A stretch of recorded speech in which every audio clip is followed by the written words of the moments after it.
Well, hey, good morning, Stone Creek. Man, I hope you guys are half as excited to be in church today as I am. Anybody excited to be in church today? Guys, check it out. It is a packed house in the room. There was no 9:30 service, which means I got to sleep in. I've had way too much coffee because I'm just like used to waking up so early on Sundays. And so you guys are about to get all of me. I hope y'all don't have lunch plans because we might be here till like 1:30. It's about to be church, okay? So to top that all off, I just got off an anniversary trip with my girl. Hello.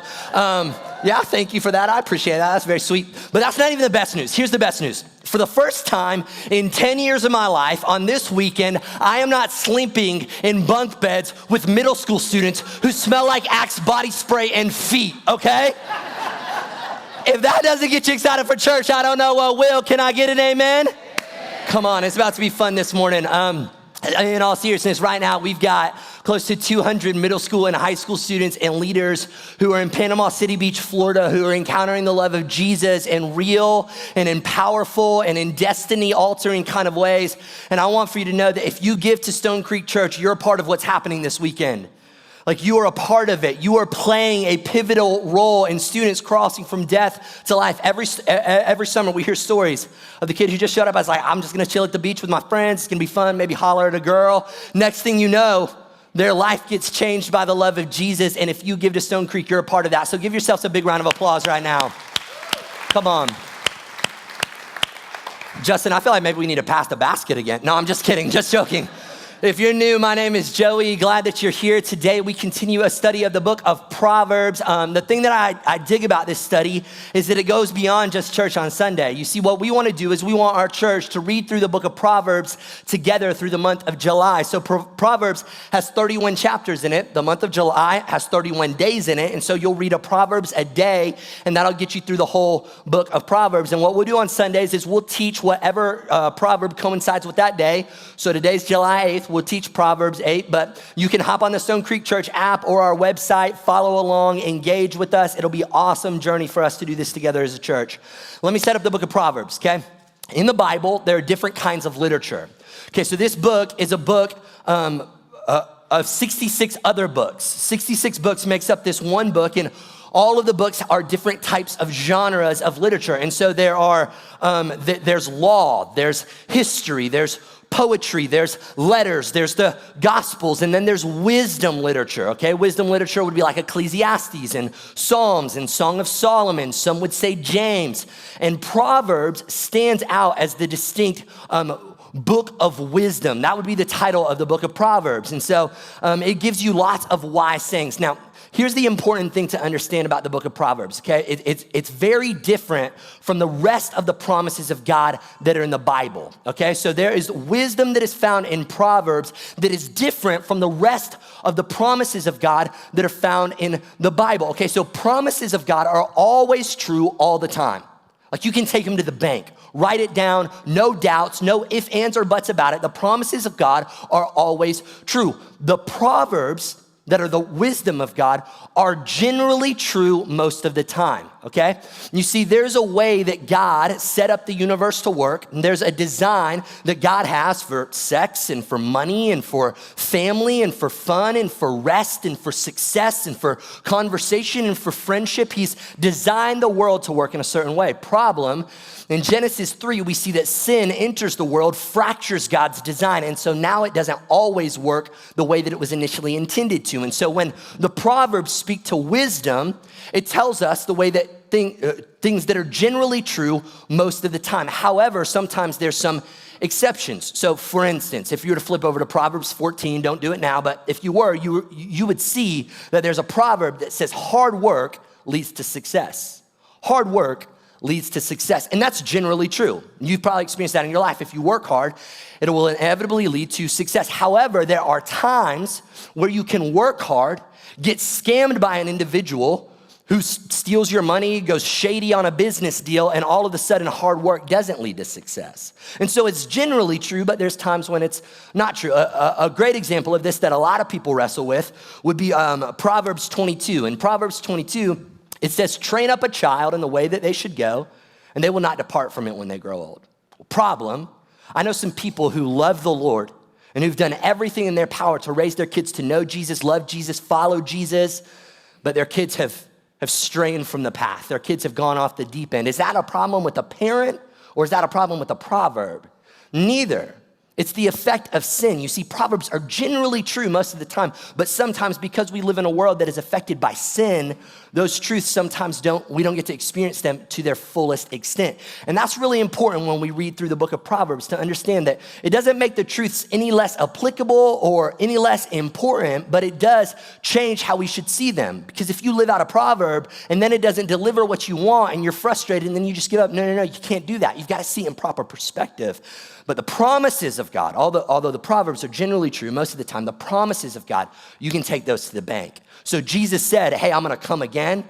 One day he's gonna come again.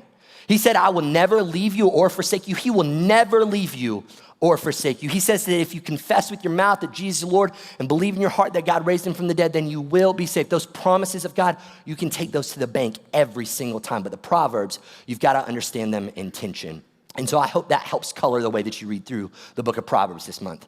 Okay, so now it's time for intro number 4. Hope you're ready for it. Intro number 4. Let me ask you this question.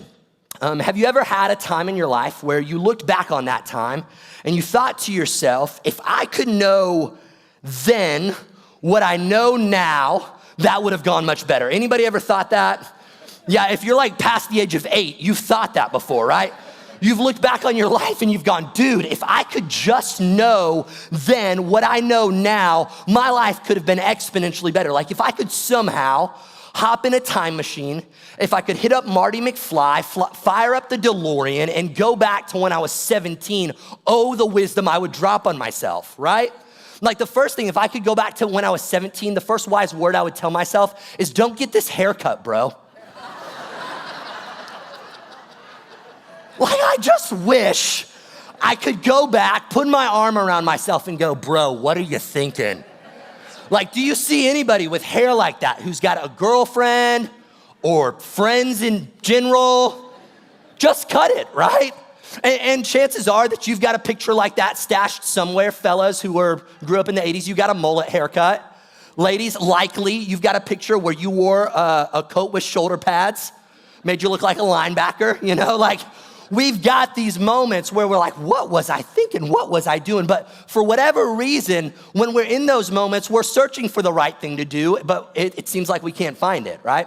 Like how many of you would love to go back to 1999 and invest in this small startup company called Amazon? Anybody? Yeah, I mean, that would be awesome. If I could just, go and invest in this company that is going to use the internet, that'll never be successful. And they're gonna eliminate storefronts and employees and they're gonna cut costs and make their product available to everybody on planet Earth. Nah, no thanks, don't wanna be a part of that. Like, wouldn't it be so great if you could kind of go back and have a do-over, if you could take the things that you know now and apply it to yourself then? We oftentimes feel that, experience that. And way beyond silly haircuts or bad investments, there would be relationships that we got in, there would be money that we spent, cars we bought, jobs we took, jobs we left, tattoos we got, that if we could go back, we might do it differently. But life tends to be a bit of a conundrum, doesn't it? Tends to be full of these sticky situations and tricky scenarios and unclear options where it's not as clear as we would like for it to be as to what we should do. Like, it's not the things that are black and white in life that trip us up. It's not. Like, I doubt that there are very many of you who are like sitting in the chair this morning, like wrestling with whether or not you should murder somebody. Unless you're potty training, then maybe, but outside of that, right? Like, I don't think that you're like, I'm gonna do it, I'm gonna kill them. Like, no, the answer's no, we know that, right? So that's not the general thing that trips us up. It's the gray stuff that trips us up, isn't it? Like, it's the stuff where there isn't a clear answer. Like, it's not black and white. Like, should I move? Should I buy a house or rent a house? Should I date this person or date that person? Is it time to get married? Are they the one? Should we start having kids? How should we raise our kids? Should I go back to school? Should I start my own business? Should I invest in this? Should I pull my money out of that? Should I say this, do this? Should I speak up? Should I say something, do something? Like, those are the areas of life that tend to leave us paralyzed. You see, we tend to suffer in our culture from what I call paralysis by analysis. Like we look around, we analyze so much, all of the different options, all of the different scenarios that we're so stressed that we just do nothing. We're just paralyzed. You ever felt that before? Like you're like, I don't know what the right decision is. I don't know if I should do this or do that. I don't know where to go or what to do. And my hands are sweating and my stomach is in knots. And I am nervous that I'm gonna choose the wrong person, that I'm gonna say the wrong thing, that I'm gonna choose the wrong path, and that my whole life is gonna come unraveled at the seams. It seems like wisdom is elusive. It seems like trying to find the right answer of what we should do in these areas of life that are gray, like it's just elusive. Like I search for it. It doesn't matter how many times I sit in bed and run through the scenarios in my mind. It doesn't matter how often I Google this. It doesn't matter how much time I spend talking to others about this. I just can't figure out the right thing to do, and we become paralyzed by it. Wisdom almost feels elusive. Like even talking about wisdom this morning, like I feel like insecure talking to you about wisdom because my hair isn't gray, you know? Like there's this feeling in me almost that like if I haven't like lived a ton of life and I haven't had a multiplicity of successes in different endeavors and I've got tons of cash in the bank and I can tell you about my wounds from when I walked up, the hill to school, uphill both ways in the snow backwards, that I can't talk to you about wisdom, right? It's like I've either got to be wildly successful or look like Gandalf. Those are the two options. But what if there was another way? Like what if wisdom wasn't just attained from having to experience tons of pain to finally know the right thing to do? Like what if experience wasn't the only effective teacher? What if you didn't have to wait till you were so far down the road in your life to understand wisdom that you no longer needed wisdom anymore because you're just chilling? What if it was actually available to you? And what if it was more accessible and attainable than you realized? What if this wisdom that feels so elusive for so many of us, it's there. You've been looking for it the wrong way. You've been thinking about it the wrong way. That's what Proverbs 8 is gonna show us this morning. So if you've got your Bibles, Proverbs 8, we're gonna pick it up in verse 1. So the first section of Proverbs is talking about wisdom. And Proverbs 8 is kind of the end of this journey of talking about this lady wisdom who we're gonna meet in a second. And so it's very much a conclusion of the first 7 chapters of Proverbs that we've been reading through this week. And this is what Proverbs 8 says. Proverbs 8, verse 1. I'm in Psalms 8, so that's gonna be a problem. Let me flip over to Proverbs 8. Does not wisdom call? Does not understanding raise her voice?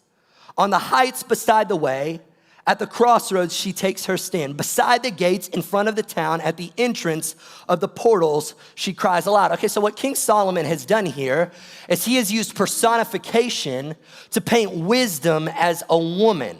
Theologians would call wisdom here Lady Wisdom. And she feels anything but elusive. She actually feels like a seductress. Right? Like if you look at the way that reads, that doesn't seem like something that's hard to find. It kind of seems like Lady Wisdom's hanging out on 75, showing a little bit of leg. You know what I'm saying? Like it almost feels like wisdom is throwing herself at you. It doesn't seem elusive at all. It seems like it's right here, right? Look at what it says. It says, does not wisdom call, raise her voice, take her stand, cry aloud? She's shouting, here I am, where are you?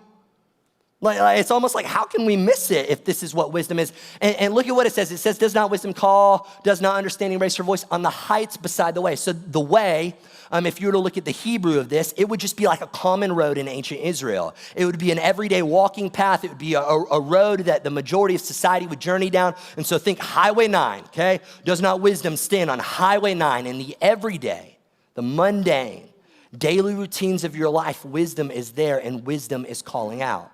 How are we missing her?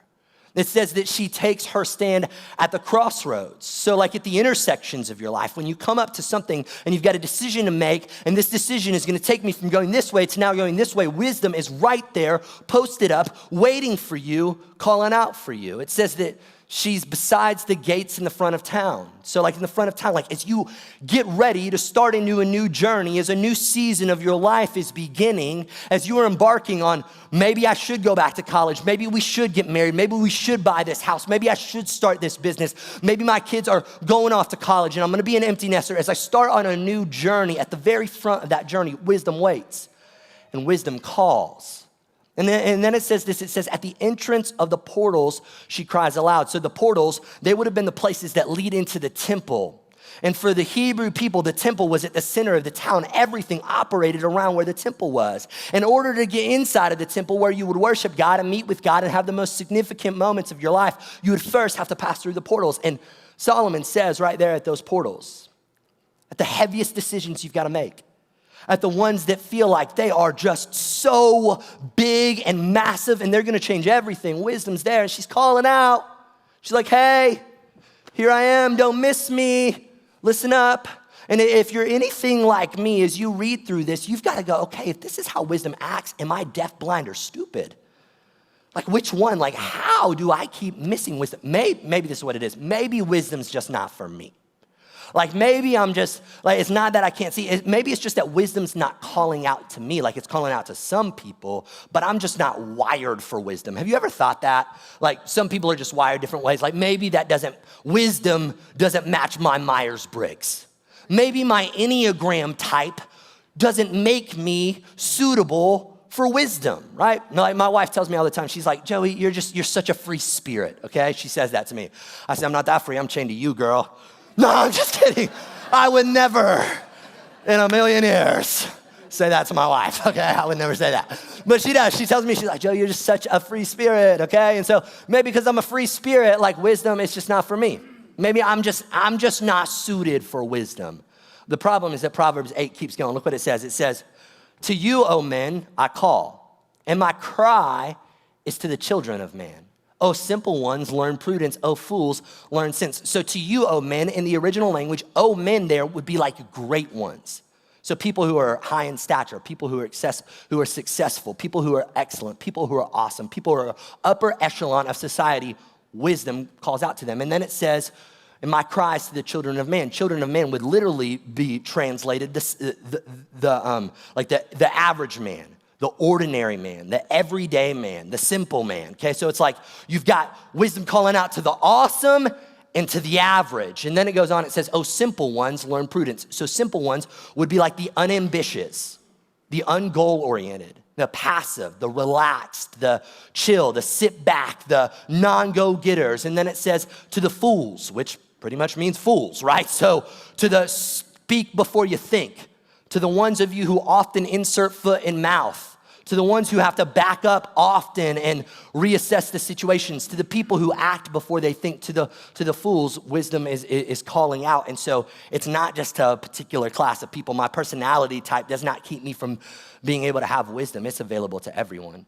It's available to you and to me, young, old, introvert, extrovert. Wisdom is actually there in your life calling out. You're just missing her. So how do we see her? How do we take advantage of the wisdom that feels so elusive when we find ourselves in these gray areas of life where the answer just seems so unfindable?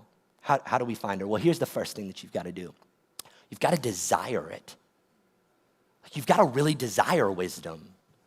I would go so far to say this, like until you want wisdom more than you want anything else, you're not going to find wisdom. Look at what Proverbs says. Proverbs in verse 10, it says this, it says, take my instruction instead of silver and knowledge rather than choice gold. For wisdom is better than jewels, and all that you may desire cannot compare with her. You see, oftentimes in our life, we want wisdom only so as much as we believe wisdom will get us the things that we want. But until we want wisdom more than we want anything else, we're actually not going to be able to get wisdom. Like when we think that wisdom is going to deliver us the things that we want, and we don't begin to realize that wisdom is the thing that we want, wisdom's not going to be available to us. Solomon, he says, you've got to want it more than silver. You've got to want it more than gold. You've got to want it more than jewels. You see, there are going to be times in life where these offers get made to us.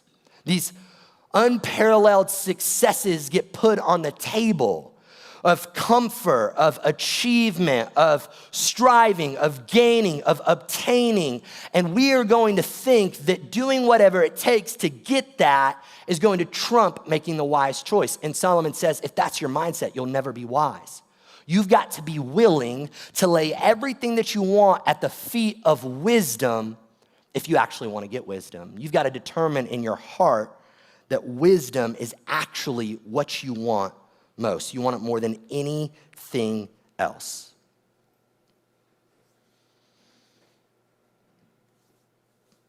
So to get wisdom, you've got to want wisdom over everything. Look at what Proverbs 4:8 says. It says it like this: prize her highly, and she will exalt you. She will honor you for your embrace. This is the thing that is so tricky about wisdom. This is the thing that makes it so difficult, is that we've got to actually lay down the things that we think we want for the things that we were actually created for.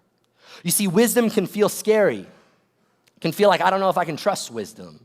I don't know if I make the wise choice, if it will actually deliver what I want for it to deliver.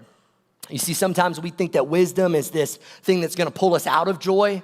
Like, oh, if I embrace wisdom, it's gonna keep me from adventure. It's gonna keep me from pleasure. It's gonna keep me from delight. It's gonna keep me from desire. It's gonna keep me from my dreams. That wisdom at best is this submission to a long life of pain, where at the very end, maybe a good result will come, but it's gonna be painful in the whole process, right? Isn't that how we think about making the wise choice often?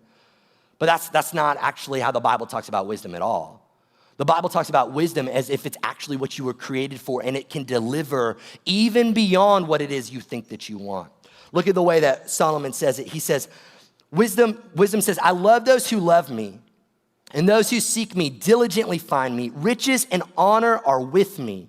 Enduring wealth and righteousness. My fruit is better than gold, even fine gold, and my yield than choice silver. I walk in the way of the righteous, in the paths of justice, granting an inheritance to those who love me and filling their treasuries. To the person who finds wisdom, their cup overflows. Wisdom doesn't appear to call us out of our lives. Wisdom actually appears to call us deeper into our lives. You see, there is this world that God has set up, and he has set it up to work a certain way. There's a certain rhythm to the world. We see this in the physical, right? And there's a certain rhythm to the way that the physical world has been set up. If I jump up in the air, I'm gonna come back down. There's a rhythm. It doesn't matter how many leg presses I do. It doesn't matter whether or not LeBron James went to the Lakers. Hello, right? Like, doesn't matter. Like, if you jump up in the air, you are going to come back down. Gravity, the rhythm of gravity is gonna pull you down. Well, there are things in your life that work like that too. Money works like that. Love works like that. Friendship works like that. Marriage works like that. There's a rhythm of just how God has designed these things to work, okay? And when you make the wise choice, what you're doing is you're aligning yourself with actually getting from whatever that thing is, everything that is available to you. You're stepping in to experience that thing at its deepest level. Wisdom is about getting in touch with your soul. Wisdom is about getting in touch with your purpose. It's about getting in touch with the peace that God offers to humanity, that he wants for each and every one of us. And when we embrace wisdom, we find that it doesn't keep us from life and from joy and from love. We find that wisdom actually causes our cups to overflow, but we've got to desire it to obtain it. It can't be this half-hearted, I want wisdom so long as wisdom gives me what I want. No, I've got to want wisdom over everything else and leave the results in wisdom's hands. And trust that because it's God's wisdom and God's design, that it's going to eventually deliver the things that I want. So here's the crazy thing that you've got to like wrap your mind around in regards to the way that this works. Is that it is absolutely something that you've got to apply in order for it to work. Like if you don't apply it, it's not going to work. If you don't do wisdom, if there isn't action involved in wisdom, if it's just knowledge, if it's just knowing facts, then it's going to fall short. There's got to be some level of application in order for wisdom to run its course. That's why Solomon, at the end of chapter 8, he says this. He says, and now, O sons, listen to me. Blessed are those who keep my ways, hear instruction, and be wise, and do not neglect it. Blessed is the one who listens to me, watching daily at my gates, watching beside my doors. For whoever finds me finds life and obtains favor from the Lord. But he who fails to find me injures himself. All who hate me love death. He's going, listen, you've got to hear my instructions and not neglect my instructions. You've got to listen and watch and wait daily, and eventually you'll find me. And this practice of waiting for wisdom and applying wisdom can oftentimes make us look like a fool. If you want to be wise, then you've got to be willing to look like a fool in the eyes of the world. If you want the wisdom of God, you've got to be willing to look like a fool in the eyes of the Lord. I love the way that Proverbs says it. It says that there's a way that seems right to a man that in the end leads to destruction. So there are these natural desires that are placed in our heart. There are these natural things that we want. There's these natural inclinations that we move towards, that if we actually go towards those things that feel right and that feel good and that society would tell us we should chase after, it's actually gonna lead to our destruction. And so when we begin to pursue wisdom, when we begin to implement wisdom, it's gonna look to the rest of the world like we have lost our minds. Like we see this, right? In the way that we even personify wisdom. Like when you see somebody personified as wisdom in pop culture, in media, in a movie, in a cartoon, they always tend to look like a little bit quirky, AKA Mr. Miyagi, right? Like if somebody is wise, they've got these quirks about them, they've got these things about them where they do things differently from the way that everybody else does it. And if you won't embrace that, you're not gonna be wise. If you won't step into applying and doing the things that wisdom demands that you do, you're never gonna be wise. You've gotta desire it and you've gotta do it. If you won't desire it and you won't do it, you won't find it. And those are decisions that have to be made beforehand. It can't be this like, oh, okay, like I'll wait till I get to the moment of needing to make a choice and then I will choose to desire it and I will choose to do it. No. You've got to make the decision right here, right now, today. Yeah, I'm going to desire wisdom. I'm going to agree with wisdom. I'm going to submit to wisdom. I'm going to surrender to wisdom and I'm going to apply wisdom. You see, so often we get tripped up because we find ourselves in a moment where we haven't chosen beforehand to make the wise decision, and what we've chosen to do is just follow our heart. The Disney Channel lied to you people. Like I'm watching a lot of Disney movies right now because I've got, a 19-month-old, and I'm just like, dude, the Disney Channel is lying to my daughter all the time. She cannot be whatever she wants to be. My wife is 5'2". My girl is not going to the WNBA, okay? It's not gonna happen. Like, I'm just like, literally, like, there's so many lies that society and that culture feeds us that just follow your heart, follow your dreams. The problem is that the Bible says that if you do that, oftentimes it will lead to your destruction.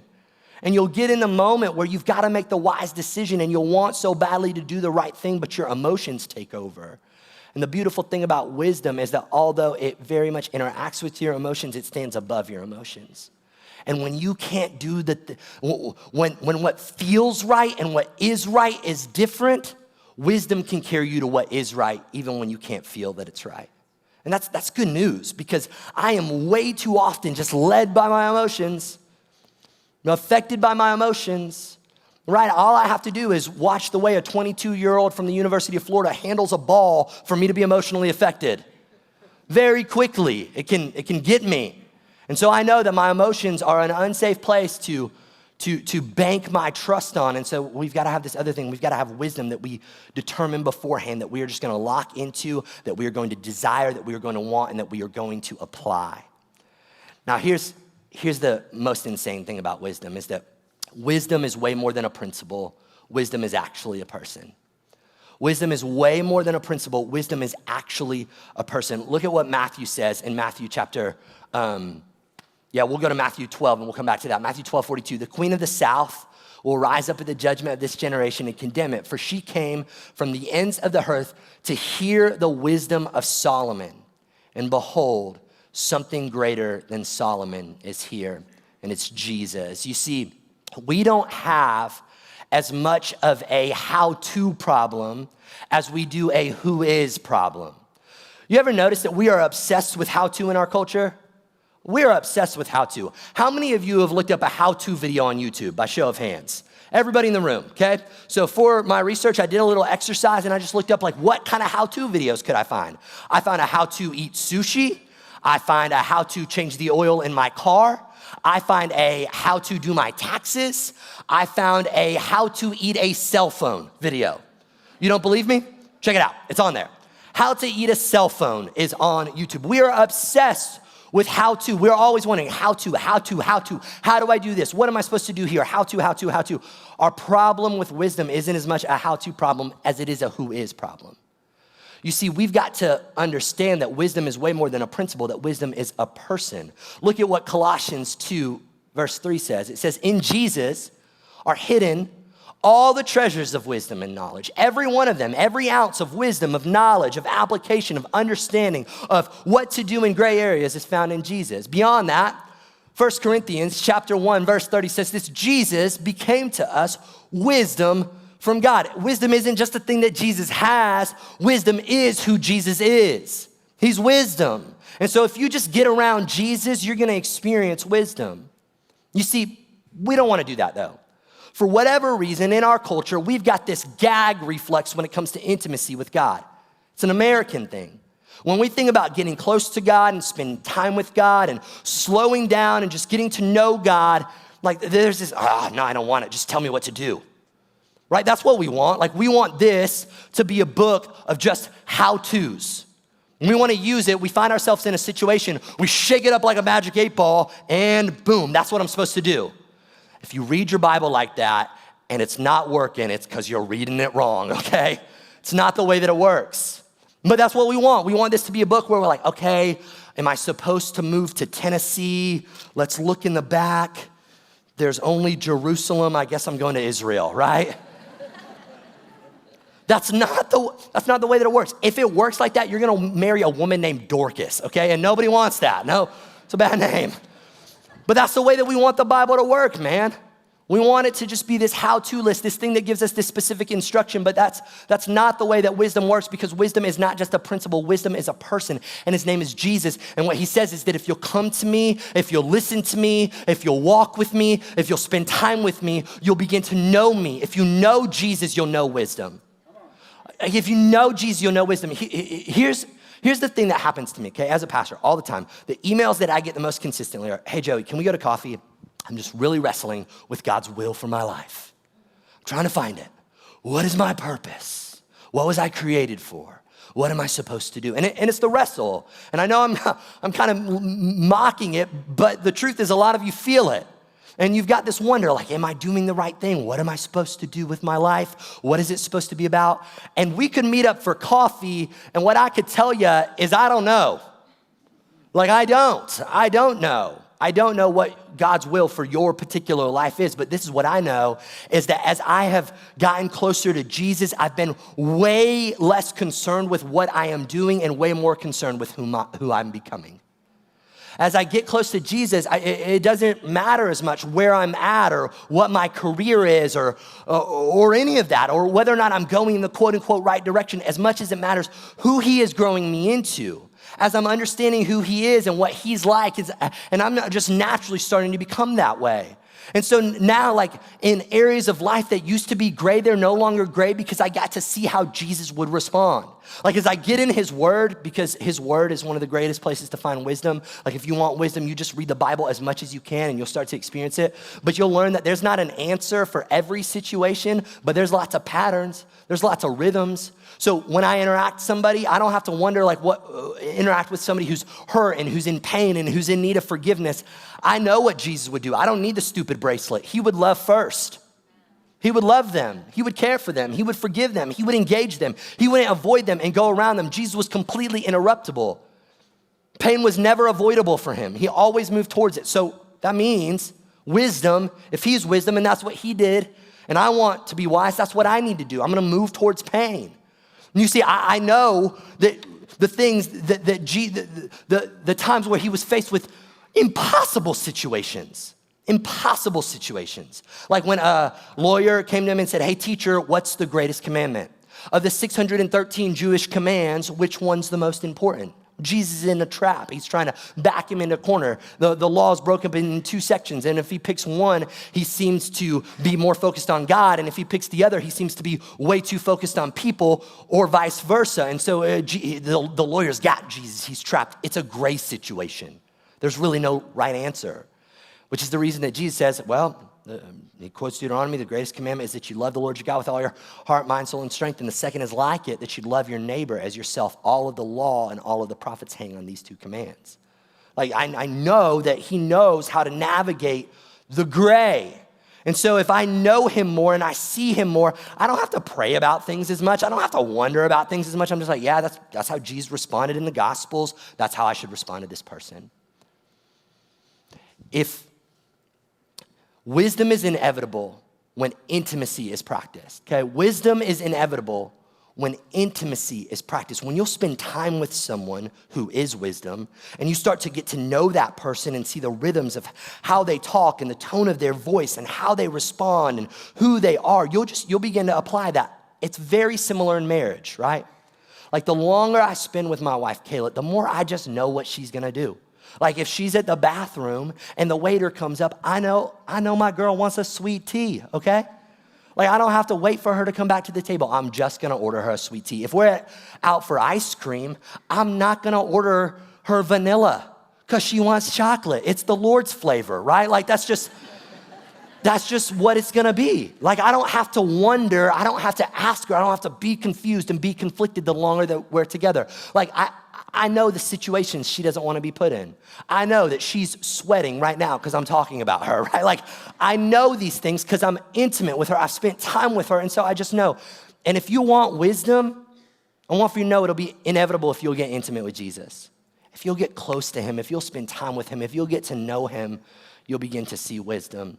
One of my favorite pictures of Jesus' wisdom is found in the woman caught in adultery.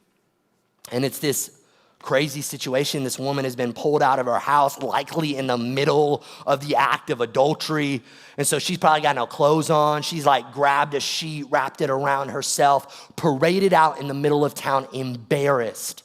And I'm like, how did these men know that this was happening? Like it seems like a setup if you really read the Bible. And so here is this woman in the middle of the city center, all of these people surrounded, and they look at Jesus and they say, what should we do to this woman? And Jesus knows that according to the law that this woman should be stoned. And sure enough, these men have come armed with stones.